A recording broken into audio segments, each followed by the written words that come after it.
This is Lauren. This is Trey. And this is the Partnership Podcast. Rest that it means. Welcome to the chairs, my love. We did it. We're here again. Welcome. Thank you. Thank you for having me on this podcast. You're welcome. This partnership podcast would be a little silly Partnership Podcast. if you weren't here. Yeah, I hope she's okay. Baby, I was thinking of a topic. And this may blow your mind. It's actually something sexy and lighthearted. What do you say? Let's go. Why is sex in a hotel room so fucking awesome? And then let's share the story of the last time we had sex in a hotel room. Or maybe all right. Why is it so awesome? Well, wait, you give me your idea first. Because, of course, I can tell you all of the, nerdy stuff. Tell me, what do you think? I'm going to toss it right back to you. And if you think about what you get excited about. It's heightened. Okay. So I get excited because it's like a heightened atmosphere for some reason. And this is a nice hotel. Like, if it were a shitty hotel, I think it would lower the atmosphere. Because that one time we stayed in that hotel. Know that story? No, that one time we stayed in that hotel where it's like, holy shit, what's wrong with this hotel room? And I don't think we had sex. We just wanted to leave the morning of. I think we got out of there at 7:30. We did. Our departure time was supposed to be 9 a.m. We were driving across the country. Trey had gotten this hotel room. And the appeal of this room, where it was like the deluxe suite with a jacuzzi tub. And the jacuzzi tub was wonderful. And if you imagine you go to a sink, like a faucet, to wash your hands in a normal bathroom, that was the water pressure that was filling this gigantic jacuzzi tub. That was the faucet that was on a jacuzzi tub, was a sink faucet. Yeah. And so I don't know the last time everyone has looked at a bathtub faucet. It's bigger, so it deposits more water. What a concept. Into the bathtub, so it fills up faster than your sink would fill up. And then I had trickle trickle. I had the really sexy thought of having sex in the tub, starting with oral, and pouring champagne all over my cock so you could lick it off. Which I did, but as soon as I poured ice cold bubbling champagne on me, the sensation of burning happened. And all I remember was It was so painful. I'll never forget it as long as I live, though. I mean, it is seriously, I don't think of it as erotic, that whole night in that hotel. But some of our funniest stories ever come from that hotel room. Correct. It was also in the middle of Texas, and we were near the Big Texas or Amarillo, Texas. I don't know. Sorry if y'all are from Amarillo. Yeah. West we Texas. crossed the whole country. Mm-hmm. Anyway, aside from this hotel room, okay. Now that we're just telling the whole story, it was like a Hampton Inn, let's say, but it wasn't. It was like a Courtyard. Something like that. Something like that. Courtyard by Marriott. And this Trey wanted a suite because he wanted a bathtub. And this was the only room in the hotel with a bathtub. And it was on the first floor. Okay. But you know how in some of those hotels, like a Courtyard, you walk down the first floor hallway and it's all like the conference rooms. So we're passing the blue conference suite. We're passing the Jones boardroom. And then we get to the one bedroom that's on that floor. And we go in. And this was supposed to be, I guess, their romantic suite. But imagine the ceilings that would be in 25 feet. Guys, not fun, 10-foot ceilings, 8-foot ceilings. No, 25 feet. It was like the room was this. Everything was tile. Everything. There was no carpet. There was no rug. The bathtub was just in the middle, in the room. Yes. With the bed, which we've been to hotels like that before. It was a converted conference room. It had been the conference room that they were like, oh God, we need a suite for the people who get married here. I guess. That's what it felt like. It felt like an afterthought. It was just, more than anything, just hilarious. And it just the whole space felt off. We were supposed to depart. And so aside from that hotel room, now take us back. Hotel sex feels what to you? Heightened. It feels heightened in a nice room. Usually I think it coincides with a nice dinner that you didn't prepare. Okay. It's almost like a version of being on vacation, where there's a relaxing element, or there's a surprise element. Yeah. So it's like a heightened version of reality in a nice hotel for me.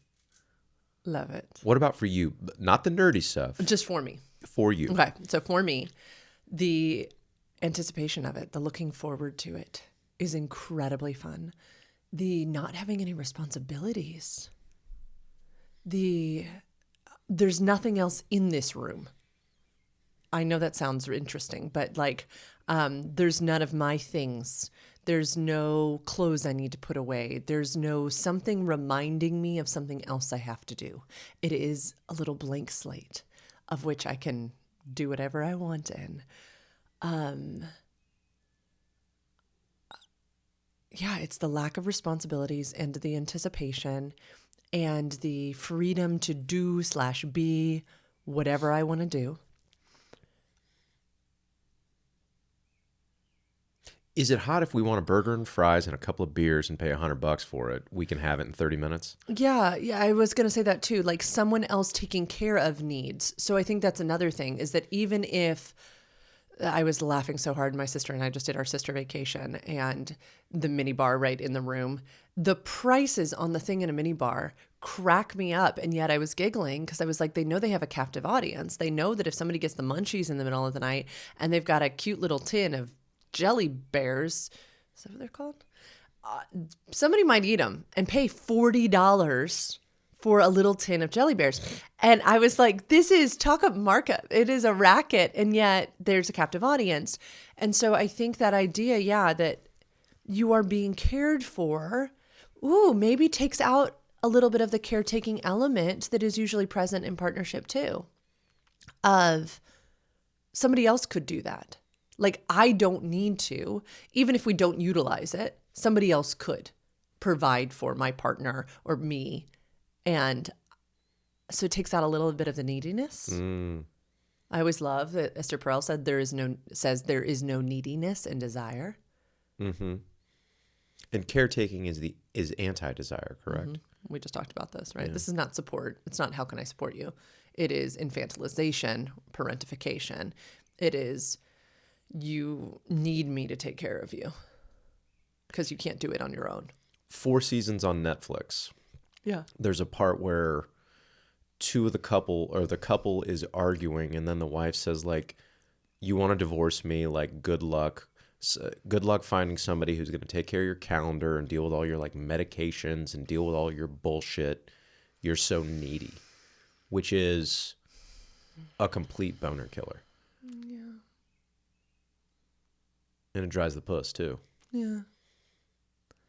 And again, our last episode, I think, is on this, like showing up for a partner, making, being true to your commitments, requesting help, having the other determine their own capacity to provide that help, negotiating, making requests, offering support.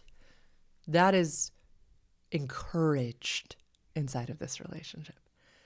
When we do that, we infantilize the other. I know that you said complete boner killer. I'd also say to that person, why are you doing all these things for him? So many of us feel that that's how we get our worth. And to detach ourselves from those roles that we have played and that we watched our parents play and they watched their parents play is hard work. Highly suggest working with someone like me. But yes, it does kill eroticism, but it also there are 2 players in this game or more. And it is not just the, so needy husband who can't do anything on his own. It's also the person in the female body so often who has been conditioned to be a human giver. And 100% accountability needs to be taken on both parts. But let's get back to the question. I love... another thing that's exciting for us is that we sometimes pack fun things for a hotel. I only say that because Trey just texted me because are we going to a hotel in the near future, baby? We are. And so part of that anticipation for me is what are we going to pack? What are we going to bring? Even if we never use the things, which is very common, is it not? Oh, yeah. So common. I'll pack multiple different sexy things to wear and wear none of it. But it is the idea that you might. And so Trey just texted me, I have some little plaid skirt that's very cute. And he was like, can you bring that? But we were talking about, like, we have a red ribbon for tying, like, that is not, like perfect, like, softness and strength and all that type of stuff. How did I text you this morning? You sent me a picture of me wearing the skirt from before.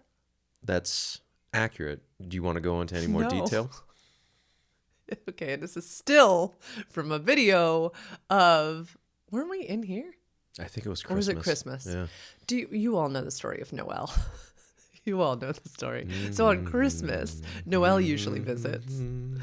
And Noel is my country, what is my other self? And she is my Christmas present to Trey. So Noel usually gets called, and together with Trey, I arrange a time for Noel to visit. And so I put on something sexy. Sometimes it's lingerie. Sometimes it's like, yeah, this little plaid skirt that I found one year in like coincidentally, Lauren's always out of town when Noel gets here. Always out. She wears glasses, and I really can't tell the difference between the two of them. So it's so fun. Yep. Noel is so fun. So it's Noel's skirt that Trey would like me to bring. But that's exciting too, right? It's planning for the third thing. It's mutually getting excited about. And again, I want everybody to hear us. There is no pressure on exactly what's going to happen. It is creating the possibility for anything to happen. That's been a game changer for us, where it's not the expectation of sex, it's the opportunity for sex. It's been a game changer for us. Game changer. So fun. And we never really put that on each other where it's like, oh, I want to, like, we don't pussy brat or dick bratting where it's like, oh, I thought we were going to have sex, or it's like this was a special time for us to have sex. And it's like, well, we don't do that. We have an opportunity for sex because things can happen. One of us can be really fucking tired or really fucking stressed out. I'm dealing with a family member right now that's had a stroke. So I'm the kind of the primary decision maker because this person's incapacitated. So what's the point? The point is shit happens. And so you want to set up an opportunity for sex, not an obligation. Because I think obligation that's not hot either. That doesn't stimulate like a really sexy environment. It feels like another form of caretaking. Yeah. So even though there's a hotel, even though there's like this heightened place, even though you're being taken care of by outside people, say in the hotel, even though you're bringing toys and there's been a lot of like success or like sexy experiences in the past, doesn't mean that it has to happen like that again. So, a little bit of nerdiness. Please. Okay. Yeah. And opportunity to be in a different location, away from the everyday obligations of life, allows the human body to enjoy sex as someplace we go instead of sex as something we do. It gives absolutely the freedom of the unknown, absolutely an opportunity to abandon oneself. For those who are audience members who are parents, sometimes there are kids in the other room. A hotel eliminates that knock on the door, right? Or, oh, they're in the next room. We had an audience member say, well, what about when the teenagers know what you're doing, right? And so there's that element too that's gone. Yes, sure, someone on the other side of the wall at the hotel might hear you, but you're never going to see them again. It's this opportunity to be someone other than we have to be every single day. It relieves us of responsibility and obligation. And I encourage everyone, don't need to go far away. You can do staycations. Mm-hmm. And yes, to Trey's point, I do recommend staying in a clean space, right? That feels good to your body.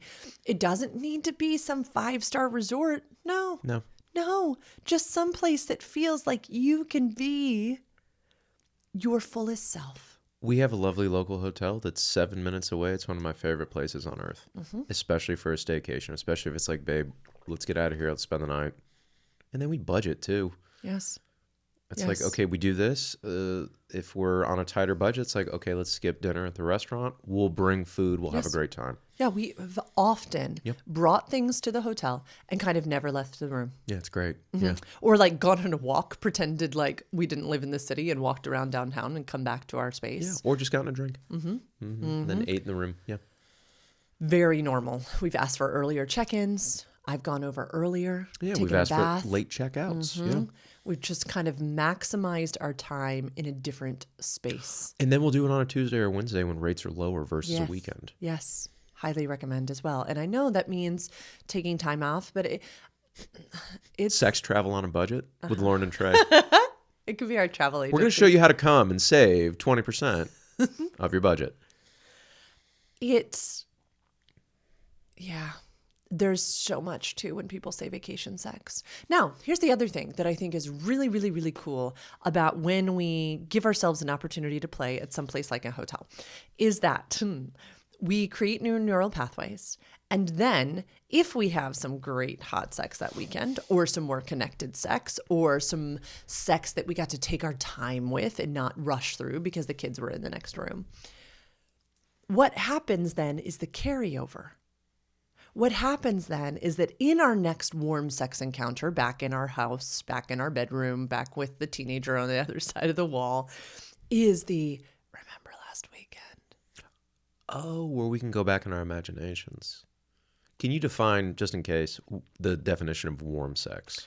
So in for our gentle, my industry, lovely we like to say audience. That there is hot sex and there are times for hot sex and it's great. It's wonderful. And the majority of us have warm sex most of the time. And it's great. It's so great. It's lovely. It might be quick. It might be, you're getting ready for bed and you're like, should we? Yeah, we should, and people's faces are washed and hair up is in braids and whatever.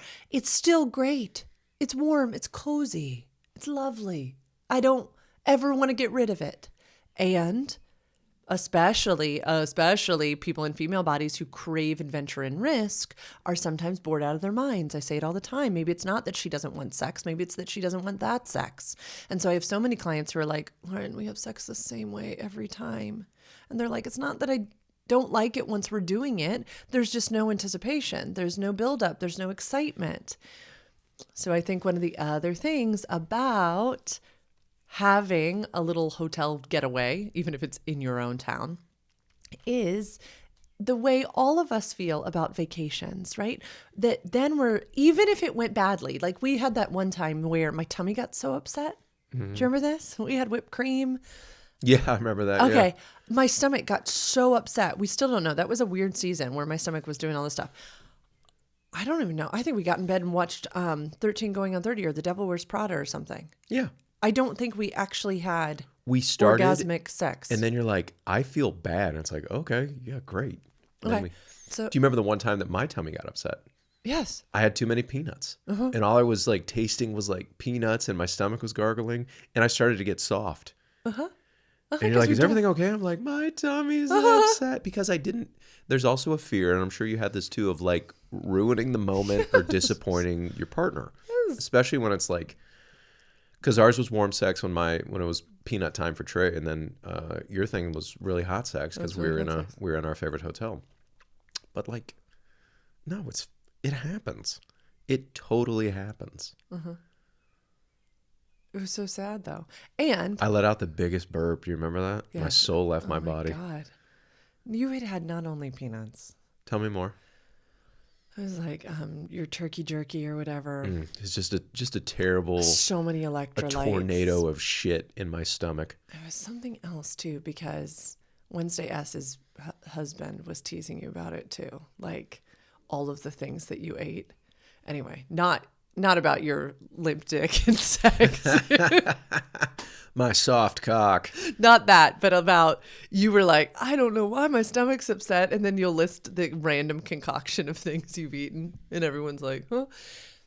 Yes, sometimes tummies get upset but it was still a funny story. Like I still think back to that time and that like cool mesh lingerie that I had gotten, the white, like netted. Yeah. It was almost like fishnet. And I always think of when I put it on my tummy and I was like, oh no, because I just remembered thinking, I don't feel well. I do not think this is going to go down well. Anyway, it's a story that then we get to reflect on. It's our story. It's in our memory book. And when it's a great time, there's that other time that I picked a fight, and then I was staying at the hotel because it was going to be my time. But then I was like, do you want to come to my room? What did you say when you picked that fight? What did you say? Did you say something about like my last name? What did you say? Do you really want me to say that? Yeah, fuck yeah, I do. Yeah. Okay. I'd like to relive the frustration that I felt at that time. Go ahead.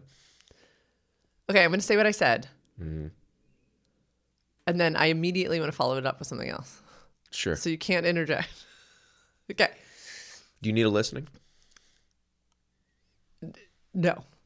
You can react. I totally don't care. All right. So I was in a mood. I was feeling feelings of jealousy, feelings of desire to possess something. And so I decide to make a big deal. I don't remember what was going on. At this hotel that we love to stay at in the basement has this gorgeous bar. And I was staying at this hotel, and we were already in a difficult season. And I was like, do you want to come join me for dinner? And then I'll do my staycation, because I wanted some journaling time. I wanted some like alone time. And you also probably wanted some dick.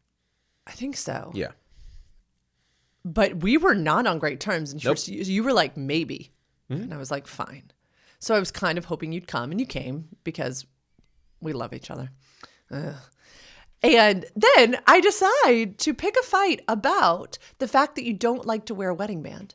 And if you wore a wedding band, it would be a symbol to everyone else that you fucking cared about me. And I decide to use this moment to make a whole fuss about a wedding band. And I am serious about it. And I am talking about the difference between men hitting on me, seeing my rings. Yeah. And but it's an outward commitment to you. Okay, that's what I needed to say. I need to rewind and say, I have known forever that Trey's hands sweat and that he does not like to wear things on his hands or on his wrists. Yes. Does he also think that it's really stupid that we all like adorn ourselves with jewelry? Yes. Has he ever asked me to wear jewelry? No. Would he have been fine if I was like, hey, I don't want to wear like an engagement ring and a wedding band because I think that's stupid and archaic? He would have been like, amazing. I think that's great. You're not my property. Can we add this to the story also? Yours is worth thousands of dollars, where mine, what did I wear? You wanted, because of said issue, like you were like, I want rubber wedding bands.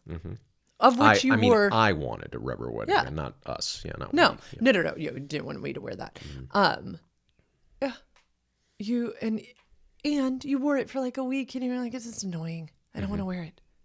It wasn't. I'm not committed to you. Trey has always been like, the things that we do as symbols they're fine, they're lovely, but if somebody is not honoring the relationship agreement and carrying through on their character, you shouldn't be with that person in the first place. Some ring is not the thing keeping somebody married. I have known this about Trey Rogers. Sorry, Trey. I have known this about Trey. I think somebody can look up my last name at this point, babe. Well, also, it's your last name. Yeah, my last name is Rogers. I just feel like we never say it. R-O-G, keep it in. R-O-G-E-R-S. Okay, so keep going on with I don't show you enough outward Oh my God. commitment. Go ahead, babe. It was bad. I take it all back. Anyway. Did I say like, okay, besides the house, oh my God. the car, so embarrassing. So embarrassing. Stop. I'm so embarrassed. the legal commitment, me telling you where I actually am and what I'm thinking, doing all the work that I've done. Sorry. Tell me more about the rubber thing that you want me to wear on my finger. So women just, it's like a zombie movie. They just swarm me because I don't have a black band on my left ring finger. Yeah, so this energy that Trey's giving was very much the energy. Now, My energy was like, fuck this. I'm going home. You can figure it out. Right. And you're beautiful. I'm going to go back to your house. But here's the thing about Lauren Rogers. I was so pissed. Is that her primary cornerstone is overcoming ambivalence. So now I've created the perfect storm because now I have this man who doesn't want me, which made me so horny. So we get in the elevator. What, did you have to come up to the did elevator? I say, you can walk me to my room or something like that? Do you want to walk me to? Because we were mad. I was ready to like, you can pay the fucking check. Go. Yeah, you can figure it out. Yeah. You figure it the fuck out. You figured the fuck out since I don't have my wedding band on. Uh-huh. Yeah. And I was like, do you want to see what room they put me in or something like this? I don't even know. And you were like, fine. And so in the elevator. Did I book that trip for you also? No, I actually think that I had paid for it on my own. I don't think so. I think in my mind right now, I actually booked it. So do you want to see what room? It's like, no, I booked the fucking room.